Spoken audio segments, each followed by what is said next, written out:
তো দেবদাকে এত পাশ দিয়ে আমি দেখবো আমি ভাবতেই পারিনি। তো প্রথম দিয়ে শুরু করা যাক। তো সর্বপ্রথম আমি বাড়িতে বেরিয়ে পড়ি আর শুনেছি নাকি দেবদা আসছে। তো তারপরে আমি চলে গেলাম দেবদাকে দেখার জন্য এন্ড আমি রোদের মধ্যে বেরিয়ে পড়লাম। তো যেখানে দেবদা হেলিকপ্টার নিয়ে লাভবে সেখানে চলে গেলাম এন্ড তারপরে ওখানে গিয়ে দেখি এখানে অনেক ভিড় হয়ে গেছিল এখনই। তো তারপরে দেবদা অনেক লেট করে ফেলে। তো তারপরে এখানে রোদের মধ্যে আমরা দাঁড়িয়ে থাকি এন্ড তারপরে এখানে ক্রাউড এত পাগল হয়ে যায়। তো তারপরে আমি গরমের মধ্যে জল খেয়ে নি, কেন আমার মাথা ঘোরাচ্ছিল।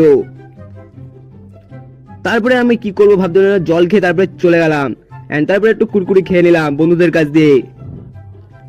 এন্ড এখানে এখনো অনেক লোক দাঁড়িয়ে রয়েছে রোদের মধ্যে।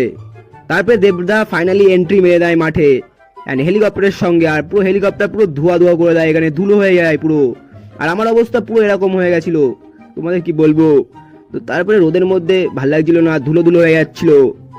এন্ড তারপরে ফাইনালি আমি দেবদাকে এত পাশ দিয়ে দেখবো গাড়ির ভিতরে আমি ভাবতেই পারিনি। এন্ড দেবদাই দেখতে পাচ্ছ তোমার সামনে। তো তারপরে দেবদার গাড়িতে পিছন পিছন আমরা চলে গেলাম এন্ড তারপরে ওখানে যাওয়ার পরে দেখি ওখানেও খুব জ্যাম হয়ে গেছে এন্ড জ্যামের মধ্যে আমরা চলে গেলাম এন্ড তারপরে দেবদা মঞ্চে উঠে বললো এন্ড ওখান থেকে দেবদা সবার ব্যাপারে বলতে শুরু করলো এন্ড দেবদার কথা শুনে আমার খুব ভালো লাগলো এন্ড আমার বন্ধুদেরও ভালো লাগলো। তো তারপরে আমরা রোদের মধ্যে বাড়ি চলে যাই, কেন অনেক রোদ পড়েছিল এন্ড দেবদাও বাড়ি চলে যায়। তো tata bye bye see you.